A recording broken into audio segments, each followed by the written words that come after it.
Mais voilà qu'une pandémie nous sidère et change brutalement nos habitudes.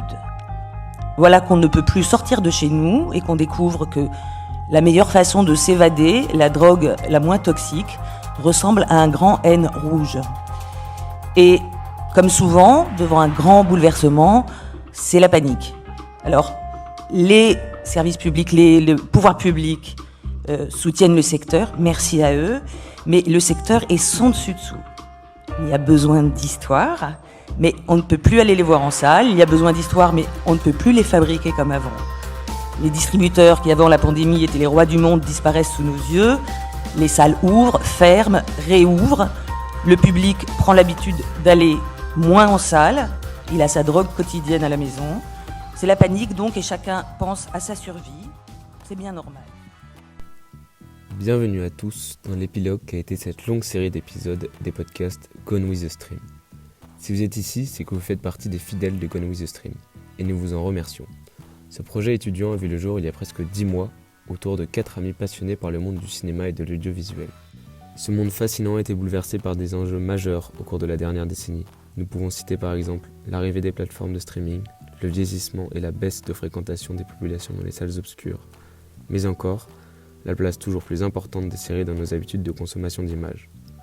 D'autant plus que la crise du Covid-19 a agi comme un catalyseur des transformations déjà entamées du monde du 7e art, notamment en faisant exploser le nombre d'abonnements des plateformes de streaming comme Amazon Prime, Disney+, ou l'inévitable Netflix. C'est donc naturellement que nous avons voulu décortiquer, analyser et interroger les bouleversements à l'œuvre dans le monde du cinéma et de l'audiovisuel.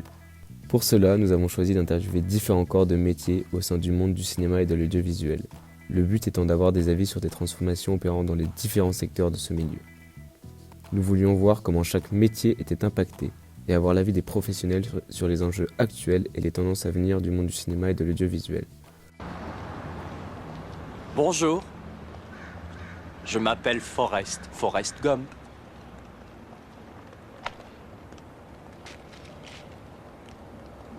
Vous voulez un chocolat?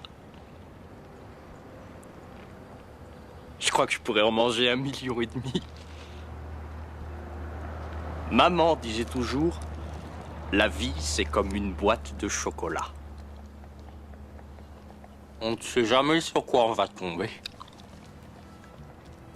Pour reprendre les mots de Forrest Gump dans le film éponyme, nos interviews, eux aussi, ont été de véritables petits chocolats dans une boîte. Nous avons rencontré des professionnels et des personnes fantastiques, bienveillantes et passionnées, qui n'ont pas hésité à nous transmettre de leur passion pour que nous arpentions, ensemble, le temps d'une interview, les contrées inexplorées du monde du cinéma. Nous en avons appris beaucoup de ces métiers avec Laurent Secaldi et sa bonne humeur qui nous a instruits sur le métier de producteur dans l'audiovisuel. Rémi Besançon, réalisateur de talent, à qui l'on doit notamment le film Le premier jour du reste de ta vie, plusieurs fois nominé au César.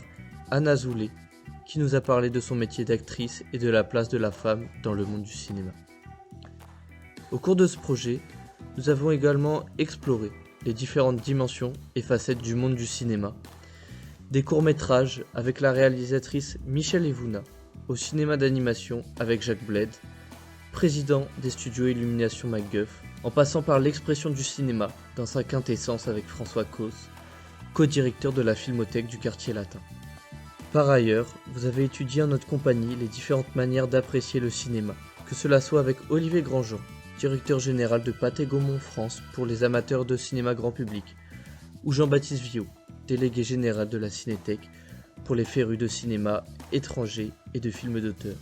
Enfin, curieux de l'état du cinéma de notre beau pays, Gilles Renoir nous a éclairé sur la perception et la situation de celui-ci à l'étranger.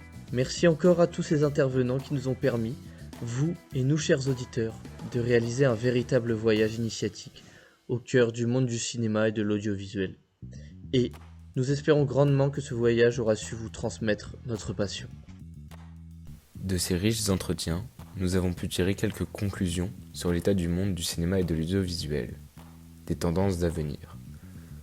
Tous nos invités sont convaincus de l'exception et de la qualité que représente le cinéma français. Une exception qu'il faut préserver à tout prix, garder ce joyau de créativité, de beauté et d'évasion qui apporte tant à notre pays, et que beaucoup nous envient. Car les Français sont un peuple passionné de cinéma, un peuple qui aime l'art, le débat, la fête, la politique et le beau. En bref, un peuple qui ne saurait perdre la valeur que représente l'acte social d'aller au cinéma.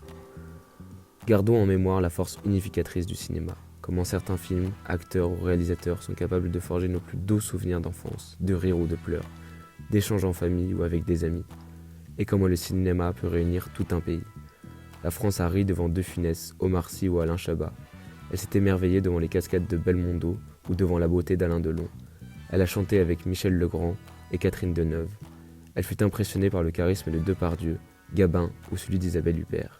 Elle s'est intriguée devant les films de Godard ou de Truffaut. En bref, elle a vibré devant le génie et l'exception de ces artistes du 7e art.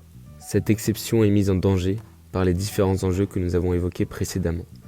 Le principal étant le manque de financement que peuvent rencontrer les films du milieu ou les films d'auteur. D'autant plus que les géants du streaming cherchent à faire modifier les accords relatifs à la chronologie des médias, en refusant par exemple de sortir leur production en salle, ou bien en réduisant le temps de parution d'un film à la VOD après sa sortie en salle. Cela limitant toujours plus le pouvoir des salles de cinéma et des créateurs, et donnant encore plus d'influence aux plateformes sur la diffusion et la création des films et des séries. La baisse de la fréquentation des salles n'aide pas à faire pencher la balance dans l'autre sens, mais il ne tient qu'à nous d'inverser la tendance. Tout ce monde ne se laissera pas emporter aussi facilement par le vent. Et vous allez au cinéma en bande, tout seul, avec vos parents? Toujours en bande, on va se dire. Enfin, au moins 3-4 camarades. Ou alors des grandes troupes pour voir un petit film marrant, quoi. Je crois qu'en général, la femme aime mieux les films dramatiques parce qu'elle est toujours quelque peu émotive et puis ça lui crée quelques sensations. Je considère le cinéma comme une arme. C'est-à-dire? C'est un moyen qui doit servir à faire prendre conscience aux gens de certaines choses et je suis contre un certain cinéma commercialisé. Pensez-vous que le cinéma puisse avoir une influence sur votre façon de penser, de vivre? Je pense, oui. Oui. Bien qu'on s'en défende, oui. Le cinéma, qu'est-ce que c'est pour vous? Tout. Et oui, 60 ans après cette interview, le cinéma continue d'animer les cœurs des plus jeunes et des moins jeunes. Un pont intergénérationnel et interculturel qui semble être invulnérable face à l'épreuve du temps. Pendant 10 mois, nous avons eu la chance, grâce à vous, chers auditeurs, de vivre un aparté, une entracte dans le rythme effréné de notre scolarité et de l'entrée dans le monde d'adulte, pour nous replonger, chacun, le temps d'un instant, dans la passion de notre enfant. Pendant 10 mois, nous nous sommes évertués, à travers nos 9 interviews, notre page Instagram et notre 60aine de publications, à fournir un travail de qualité, mais surtout, un contenu qui nous ressemble. Merci, chers auditeurs, d'avoir su, je pense, reconnaître et saluer cette authenticité, comme en témoignent les plus de 600 écoutes et 500 abonnés sur notre page Instagram. Mais surtout, comme en témoignent les nombreux échanges et conversations que nous avons eus avec vous au cours de ces 10 mois. Merci encore pour votre implication, votre investissement et vos remarques, qui nous ont poussés à nous améliorer et à persévérer pour vivre un moment de partage unique avec d'autres passionnés de cinéma. J'ai commencé j'avais 2 francs 50, c'est-à-dire 2 francs 50 de l'époque, 2 francs 50, le premier cachet. Et le deuxième, il me dit combien tu gagnais. Enfin, je lui dis 2 francs 50, je lui dis mais écoutez, vous pouvez me donner 3 francs quand même. Et j'ai eu 3 francs, puis après j'ai toujours, j'ai jamais resté d'un truc à l'autre, toujours augmenté. Même d'une marche, il n'y a rien à faire, avec que je monte. Pour moi, pour mon plaisir. Le nombre de rôles aussi, bien entendu. Mais ça fait beaucoup de marches maintenant. Oui, mais si on les redégringole, ça fait beaucoup de mal. Mais je crois pas, non, je dis ça pour faire un petit mot d'esprit, qui est pas bon d'ailleurs. Oui. Non, il y a une chose qui m'intéresse, c'est de faire de bons films, c'est tout. Pas autre chose. Voilà, c'est presque fini. Le moment pour nous de faire nos remerciements.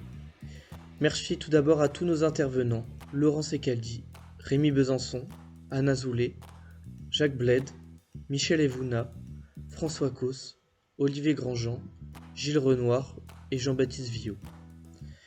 Merci également aux contributeurs du projet, Adrien, Arthur, Léo, Louise et Théophile. Merci à nos donateurs Ulule et notamment Ursula pour sa grande générosité. Merci à l'EM Lyon Business School et à la Makers Factory de nous avoir donné l'opportunité de réaliser cette expérience. Enfin, nous remercions infiniment nos auditeurs de nous avoir suivis sur l'ensemble du projet. C'est le moment pour nous de vous dire au revoir et de clôturer, pour nous, un projet qui nous aura passionnés. Nous partons en coup de vent, mais Gone with the Stream survivra, à travers d'autres visages, mais unis par la même passion. Merci et au revoir.